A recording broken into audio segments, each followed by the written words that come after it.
malam ini dengan tema isu pendidikan masa kini di Indonesia. Bersama saya Indra Winita sebagai pemandu acara pada malam hari ini. Saya diberi kesempatan untuk menjadi host lah ya istilahnya. Dan di sini saya tidak sendiri, saya bersama dua narasumber saya. Ada Kak Nabila dan Kak Alfia dari PGSD Universitas Samudra. Terima kasih kepada kakak-kakak yang telah hadir dan memberikan waktunya untuk diskusi bersama saya. Iya, saya juga senang sudah diundang di acara podcast ini. Diberi kesempatan juga untuk ngobrol-ngobrol nih. Ya. Oke, gimana nih kabarnya kakak di semester ini gitu? Oh, sangat alhamdulillah banget. Pada semester ini sangat banyak mengajarkan kami tentang arti kuat dan kesabaran, yang dimana dengan kami sudah melalui semester ini, kami nanti akan berharap nih kami akan kuat selanjutnya menghadapi semester-semester berikutnya. Oke, jadi di podcast kali ini tuh saya sudah mempersiapkan 5 pertanyaan nih untuk kakak berdiskusi dengan saya. Oke. Boleh langsung bertanya? Boleh. Terus boleh? Iya, boleh.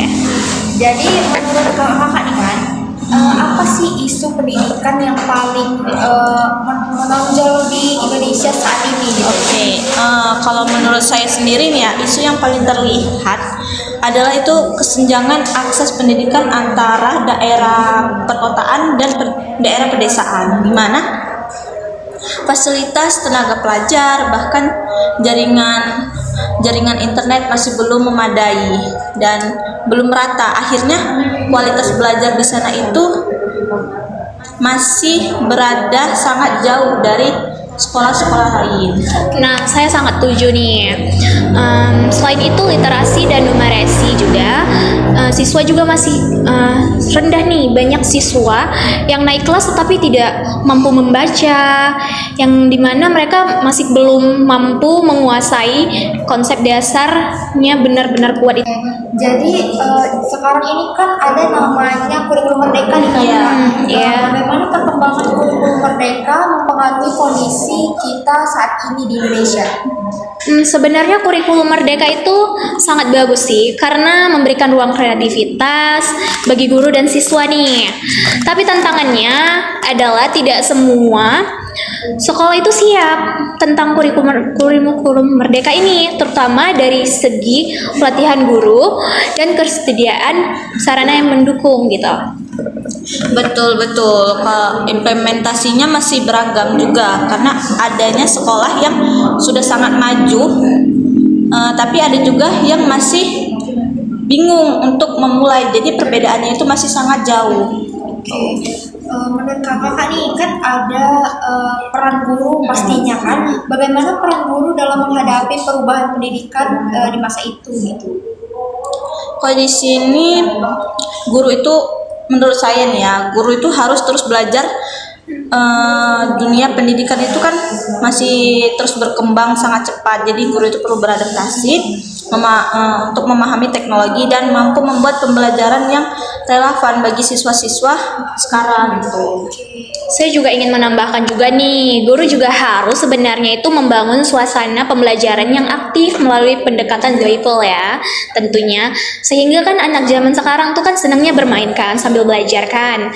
Jadi dengan pendekatan yang kreatif mampu membuat anak-anak itu lebih memahami dan senang untuk belajar, tidak bosan. Oh, jadi kalau misalkan ceramah itu udah terlalu monoton dan itu udah gak zaman di Iya, betul saat banget. ini. Itu kan juga tidak masuk ya ke anak-anak. Kadang kan anak-anak cepat bosen gitu. Banyak yang bermain-main juga saat belajar. Silakan Kak diminum. Iya, terima kasih. Iya, terima kasih. Ayo diminum. Minum, silakan. Kemudian nih kan isu yang paling urgent itu menurut kakak nih apa yang segera ditangani oleh pemerintah? Menurut saya sendiri ya, sebagai calon pendidik nih, menurut saya tuh pemerataan fasilitas, sarana dan prasarana itu di daerah terpencil itu tidak rata nih. Masih tertinggal banget itu kan. Seharusnya pemerintah harus lebih fokus lihat nih ke daerah yang terpencil supaya sarana dan prasarananya tuh sama dengan daerah perkotaan, sehingga anak-anak itu juga memiliki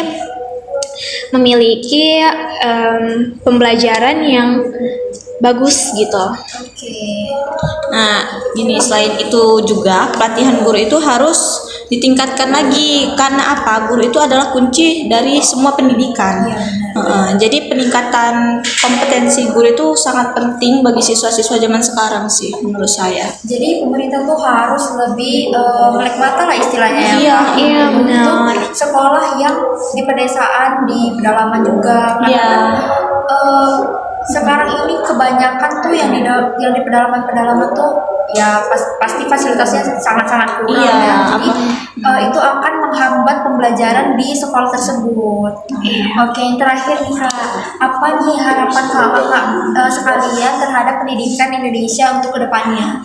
Oke, di sini saya berharap pendidikan di Indonesia itu bisa lebih merata sehingga semua anak dimanapun mereka tinggal kayak punya kesempatan belajar yang sama seperti anak-anak siswa-siswa atau siswa-siswa yang sekolahnya itu sangat memadai gitu dari teknologi.